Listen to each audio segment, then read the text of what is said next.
Assalamualaikum warahmatullahi wabarakatuh. Kami dari kelompok 2 ingin mempresentasikan hasil diskusi kami tentang peralatan manajemen baru untuk optimasi di bagian perbandingan atau benchmarking.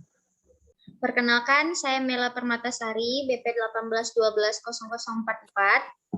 Perkenalkan, nama saya Engla Suryani, BP 18121018. Perkenalkan, saya Diana Risman, BP 18121022.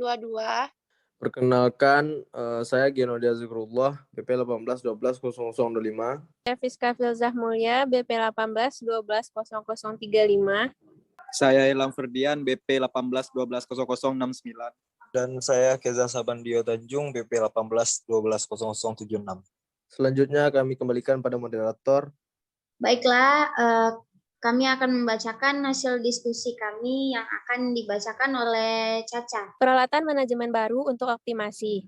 1. Perbandingan atau benchmarking. Menemukan dengan cara terbuka dan jujur bagaimana perusahaan lain dapat mengerjakan sesuatu dengan lebih baik atau lebih murah atau efisien, sehingga perusahaan Anda dapat meniru dan berkemungkinan memperbaiki cara tersebut. Perbandingan benchmarking menurut The Balance Careers adalah proses membandingkan perusahaan.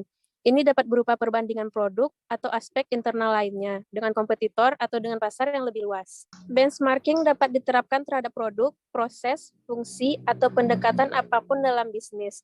Titik fokus dalam perbandingan ini mencakup pengukuran waktu, kualitas, biaya, efektivitas, hingga kepuasan pelanggan. Ini adalah proses berkelanjutan yang dapat terus diandalkan oleh perusahaan untuk mengidentifikasi berbagai kemungkinan masalah dalam kinerja dan operasional. Proses ini dapat dilakukan untuk memeriksa bagaimana kompetitor mencapai kinerja tingkat tinggi dan proses yang mereka gunakan untuk mempertahankan kesuksesan. Terima kasih kepada Caca. Selanjutnya akan dibacakan oleh Engla. Pentingnya benchmarking untuk bisnis. 1. Menyusun target bisnis yang jelas dan strategis bisnis yang relevan.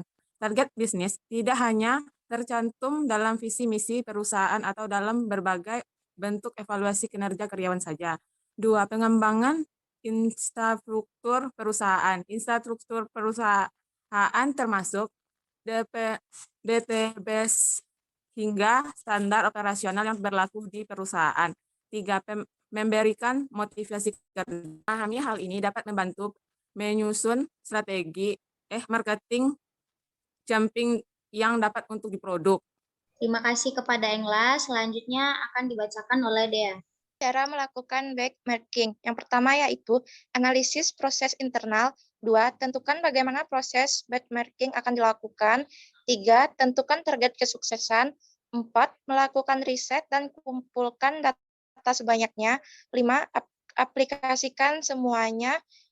Dan 6. Trial dan error. Terima kasih kepada Dea. Selanjutnya akan dibacakan oleh Ilham. Lanjutan, perbandingan biasanya dilakukan dengan studi lapangan ke perusahaan lain. Perbandingan membutuhkan 1. Memilih suatu proses yang spesifik yang akan diperbaiki. 2. Mengidentifikasi beberapa perusahaan yang dapat mengerjakan dengan lebih baik. 3. Mengirim utusan pembanding yang terdiri atas orang yang benar-benar akan membuat perubahan. Terima kasih kepada Ilham. Selanjutnya akan dibacakan oleh Keiza. Contoh benchmarking, yaitu penerapan benchmarking yang berhasil adalah yang dilakukan Samsung terhadap Apple di tahun 2013, di mana Samsung produknya Samsung Galaxy S mampu mengalahkan penjualan iPhone 4 dan iPhone 5. Yang dilakukan Samsung adalah meniru fitur-fitur yang dalam produk Apple, namun mengatasi kelemahannya yang membuat produk yang lebih terjangkau. Namun dampak negatif yang diperoleh Samsung dalam melakukan benchmarking ini adalah mendapat isu pelanggaran hak paten karena Samsung meniru produk Apple terlalu persis. Terima kasih kepada Keiza. Selanjutnya akan dibacakan oleh Genodia. Contoh benchmarking yang dilakukan Honda Beat terhadap Yamaha Mio.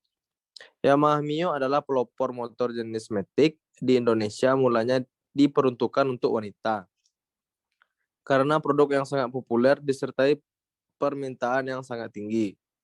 Tidak lama kemudian Honda melakukan benchmarking lalu meluncurkan Honda Beat dengan jenis yang sama namun memiliki keunggulan yang berbeda. Sehingga saat ini Honda Beat mampu menyaingi penjualan Yamaha Mio. Terima kasih kepada Genodia. Baiklah, Sekian hasil diskusi dari kelompok kami. Apabila ada kata-kata yang salah, mohon dimaafkan. Assalamualaikum warahmatullahi wabarakatuh.